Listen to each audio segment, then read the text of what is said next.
আসসালামু আলাইকুম রহমতুল্লাহ বরকাতুহ। সম্মানিত প্রিয় মুসলিম ভাই ও বোনেরা, আর ইসলামিক টিভির পক্ষ থেকে সকলকে জানায় আন্তরিক মোবারকবাদ। আশা করি সকলে ভালো আছেন। আমি আলহামদুলিল্লাহ আল্লাহর রহমতে ভালো আছি। আজকে আপনাদের মাঝে আলোচনা করব নামাজের বাহিরে এবং ভিতরের ফরজ কয়টি এবং কী কী, এবং নামাজের ওয়াজিব কয়টি ও কী কী। চলুন আমরা জেনে নিই। নামাজের ফরজ মোট 13টি। নামাজের বাইরে 7টি ফরজ, নামাজের ভেতরে 6টি ফরজ। নামাজের ফরজগুলো ভুল করে বা ইচ্ছাকৃত ছেড়ে দিলে নামাজ শুদ্ধ হয় না। এ নামাজ আবার নতুন করে পড়তে হয়। নামাজের কোনো ফরজ ভুল করে বা ইচ্ছাকৃত ছেড়ে দিলে সাজদা দিলেও এ নামাজ শুদ্ধ হয় না। নামাজের বাইরে যে 7টি ফরজ, তার মধ্যে 1 নম্বর হলো শরীর পবিত্র হতে হবে। নামাজের পবিত্র অবস্থায় দাঁড়াতে হবে। বাহ্যিক বা হুকমিভাবে শরীর অপবিত্র থাকলে নামাজ শুদ্ধ হয় না। বাহ্যিক পবিত্রতা মানে শরীরের কোনো জায়গায় নাপাকি লেগে না থাকা। হুকমি পবিত্রতা মানে ওযু গোসল থাকা। 2. পোশাক পবিত্র হতে হবে। নামাজে শরীরের পোশাকও পবিত্র হতে হয়। পোশাকে নাপাকি লেগে থাকলে নামাজ শুদ্ধ হয় না। 3. নামাজের জায়গা পবিত্র হতে হবে। নামাজের জায়গা অর্থাৎ যে জায়গায় দাঁড়িয়ে নামাজ আদায় করবেন তা পবিত্র হতে হবে। অপবিত্র জায়গায় দাঁড়ালে নামাজ শুদ্ধ হবে না। 4. সতর ঢাকতে হবে। নামাজে দাঁড়াতে হবে সতর ঢেকে। সতর অনাবৃত রেখে নামাজে দাঁড়ালে নামাজ শুদ্ধ হয় না। পুরুষের সতর নাভি থেকে হাঁটু পর্যন্ত, নারীদের সতর হাতের পাতা, পায়ের পাতা এবং চেহারা ছাড়া পুরো শরীর। 5. কেবলামুখী হতে হবে। নামাজে কেবলামুখী হওয়াও নামাজের অন্যতম ফরজ। কেবলামুখী না হলে নামাজ শুদ্ধ হয় না। 6. সঠিক ওয়াক্তে নামাজ আদায় করতে হবে। 5 ওয়াক্ত নামাজ নির্ধারিত সময়ে আদায় করা ফরজ। কোনো কারণে নির্ধারিত সময়ে নামাজ আদায় করতে না পারলে পরে কাজা করে নিতে হয়। আর নফল নামাজ নিষিদ্ধ সময় ছাড়া যে দিনের যে কোনো সময় আদায় করা যায়। 7. নামাজের নিয়ত করতে হবে। নামাজ শুরু করার আগে নামাজের নিয়ত করতে হবে। 5 ওয়াক্ত নামাজ ফরজ নামাজের নিয়ত ওয়াক্ত নির্দিষ্ট করে করা জরুরি। যেমন ফজরের ফরজ নামাজ পড়ছি, জোহরের ফরজ নামাজ পড়ছি। এভাবে কোনো ফরজ নামাজে সে ব্যাপারে নির্দিষ্ট নিয়ত থাকতে হবে।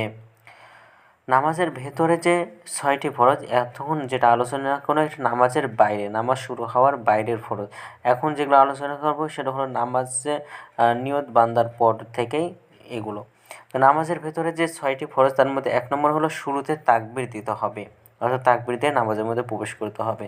তাকবীরে তাহরিমার মাধ্যমে নামাজ শুরু করা ফরজ। তাকবীরে তাহরিমা না দিলে নামাজ হবে না। 2.